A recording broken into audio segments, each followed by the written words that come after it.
Hello, good morning. My name is Aubrey Cox, and today I wanted to break down instructional strategies and from my instructional strategies chart and talk about some strategies that resonate with me and how do they correlate with learning theories as well. So, the one that resonates with me the most is teacher-centered direct instruction.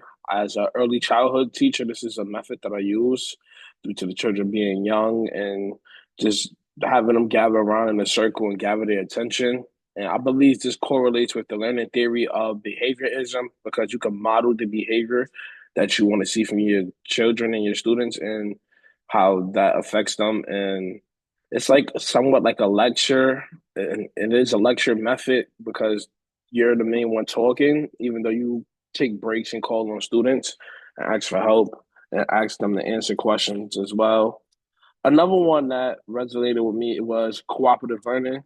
I feel like that related to the learning theory of constructivism with children working together and using collaborative efforts. Because, as I defined in my chart, that cooperative learning is an instructional strategy where students work with one another to perform tasks and assignments, and it's based on bringing students together with their different skill sets and how they can use those skill sets together and come together and work together for a common result because they're all going to get one grade because it's mostly group work. And with group work, you get graded individually, but you mostly get graded as a group and as a whole.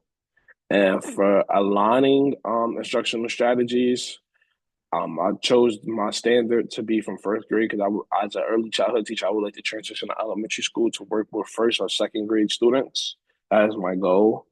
And the state standard was describe how illustrations and details support the point of view or purpose of the text.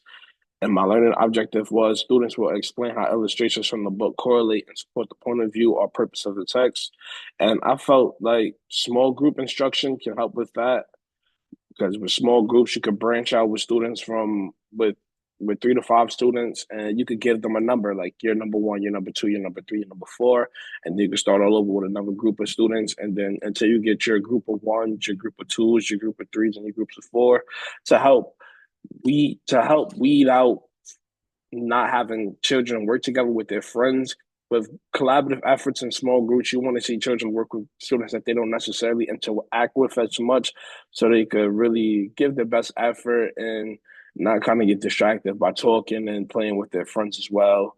Another instruction that I found was based inquiry based instruction. Inquiry based instruction can help students while with working on a project that is based on the text and that can they could bring the ideas together and draw out how the illustrations correlate to the text. They could point out lines or quotes from the text as well. And they could illustrate some of their own illustrations as well to show that it correlates with the point of view and purpose of the text as well.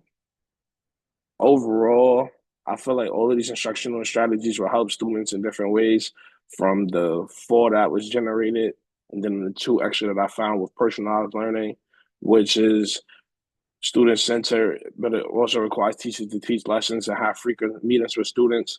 But teachers basically giving students a learning plan that they have to follow that is centered around those specific individual students' interests and skills. And with differentiated instruction, which I feel like is helpful with all grades and all students, is different teaching methods to help students reach their goals and maximize their abilities and helping them comprehend all of the information given to them in the classroom. And here are some of my references that I found. And thank you all.